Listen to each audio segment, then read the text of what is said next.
नमस्कार दोस्तों, आप क्राइम तक देख रहे हैं। बात सीधा विवेक बिंद्रा की। कई सारी हमने इस पर वीडियोस बनाई। आज हम टू द पॉइंट बात करेंगे। सबसे बड़ा सवाल जो संदीप माहेश्वरी ने उठाया और यह कहा कि विवेक बिंद्रा तो एक तरह से फ्रॉड कर रहे हैं। नाम नहीं लिया, लेकिन इशारा उन्हीं की तरफ से था। प्रतिक्रिया भी आ गई विवेक बिंद्रा की और उसने कहा कि जाने मन ऐसी कोई बात नहीं है।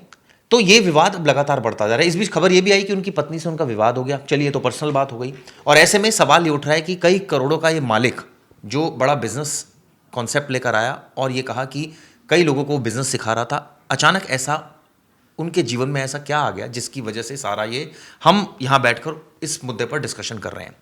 हमारे साथ गोपाल जी मौजूद हैं, आशीष मौजूद है। आशीष पिछली बार भी मौजूद थे।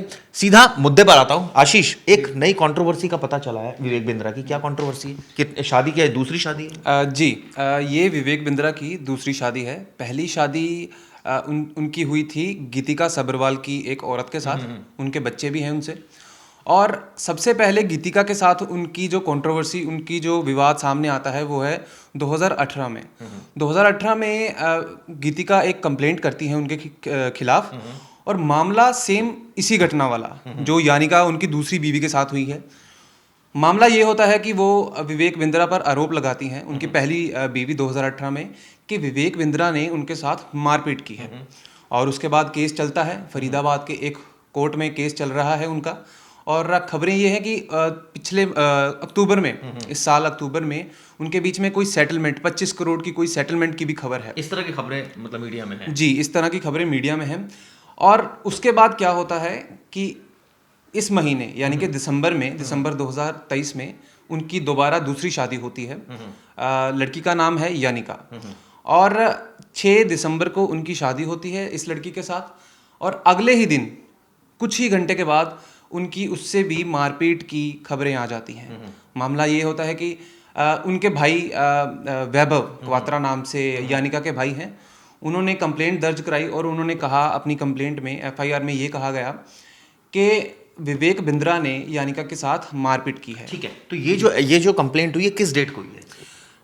कंप्लेंट हुई है 14 तारीख को। और इसके बीच में जो विवेक बिंद्रा की कंट्रोवर्सी शुरू होती है संदीप माहेश्वरी के साथ, वो होती है 11 तारीख से। ठीक है, ये आप चीज़ नोट तो कर लीजिए। कंप्लेंट इतने दिनों बाद क्यों? जी, सबसे पहले मैं आपको ये बताऊंगा कि ये मारपीट की घटना जो बताई जा रही है वो है 7 तारीख की, 7 दिसंबर की। ठीक है। और इनकी शादी होती है 6 दिसंबर को। ठीक है। यानी कि मारपीट की घटना के सिर्फ एक दिन पहले। ठीक है। इनकी माताजी का नाम है प्रभा। विवेक बिंद्रा की माताजी का नाम है प्रभा।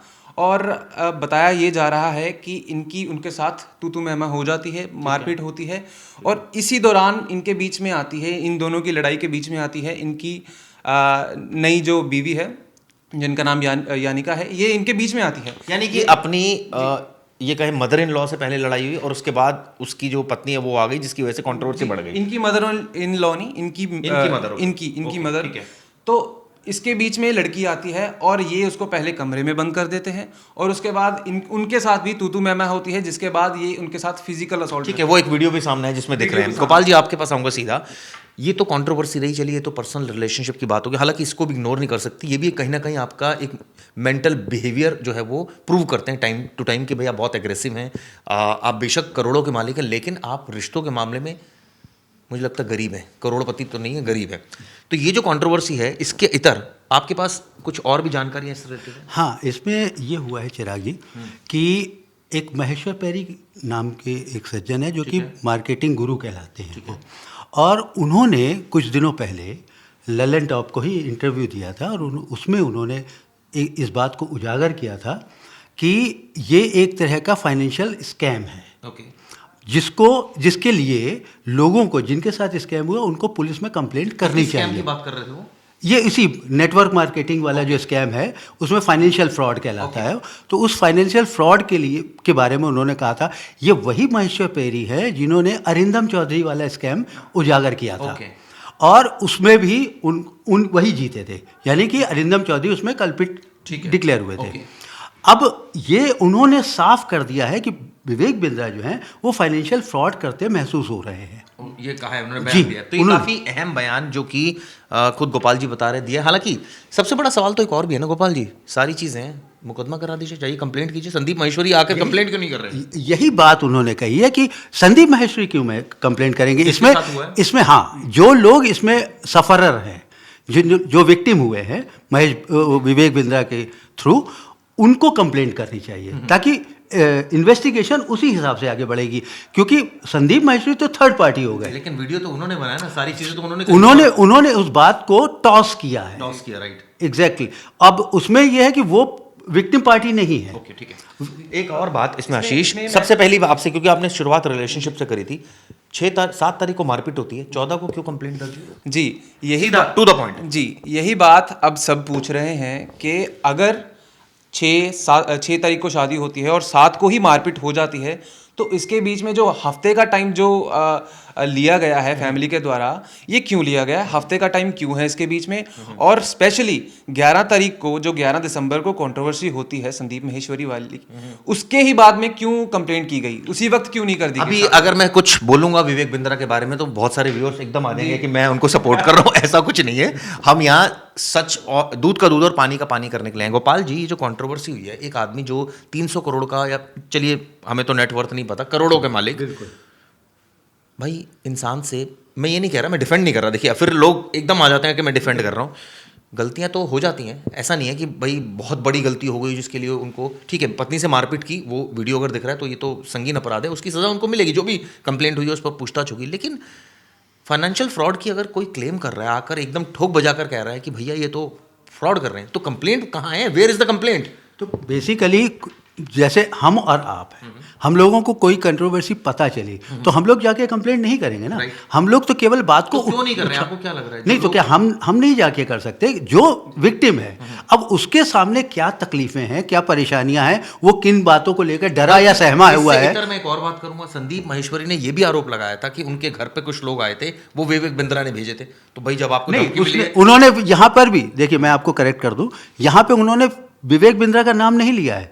उन्होंने कहा कि नहीं, उन्होंने विवेक बिंद्रा का नाम नहीं लिया। उन्होंने कहा मेरे पास कुछ लोग आए थे जिन्होंने ये वीडियो हटाने की बात कही है, उन्होंने धमकी दी है। उन्होंने ये बिल्कुल नहीं क्लेम किया कि ये विवेक बिंद्रा के आदमी है। शायद किया है। देखिए, विवेक बिंद्रा ने भी अपने बयान में कहा है कि मैंने उनसे बातचीत की है। माना उन्होंने भी नहीं कि मैंने बंदे भेजे थे। उन्होंने कहा कि मैंने इनसे फ़ोन पे बातचीत की, मैंने उनको बोला कि मुझे अपने शो पे बुलाइए और हम दूध का दूध और पानी का पानी करते हैं। अब अगर उनको शो में बुलाया जाए तो वो तो भाई आगे की बात हो जाएगी, जो भी उनकी सेटलमेंट रहेगी।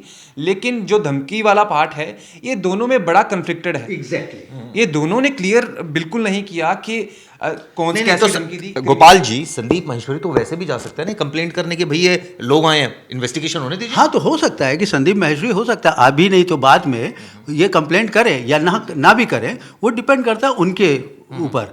लेकिन जो लोग विक्टिम हुए हैं, जिन लोगों का पैसा लिया है बड़ा बाजार के नाम पे या विवेक बिंद्रा ने किसी भी दूसरे स्कीम के तहत, तो वो लोग जा सकते हैं। बेसिकली महेश्वर पेरी का यही कहना है कि ये एक फ्रॉड है, ये एक स्कैम है, और स्कैम की कंप्लेंट होनी चाहिए पुलिस में ताकि इन्वेस्टिगेशन शुरू हो सके। अगर इन्वेस्टिगेशन नहीं शुरू होगी तो फिर बात आगे नहीं बढ़ेगी, बात वहीं कहीं नहीं जाके सेटल हो जाएगी। तो बयानबाजी वाली बात। बिल्कुल। महेश्वर पेरी ने अपने उसमें ये भी एक बात बोली है जो मैं पहले भी करने वाला था, कि उन्होंने एक 10 दिन MBA का एक कोर्स चलाया है। पुराना कोर्स तो ठीक है, जो चल रहा था वो तो अलग चीज़ है। एक 10 दिन की MBA का भी कोर्स चलाया है। और मेरा भी सवाल विवेक बिंद्रा से है, क्या ये UGC ग्रांटेड है? अप्रूव्ड है? अप्रूव्ड है, क्योंकि UGC एक्ट जो 1956 का है, जो UGC जो कोर्स अप्रूव करता है वो ही मान्य होता है ना।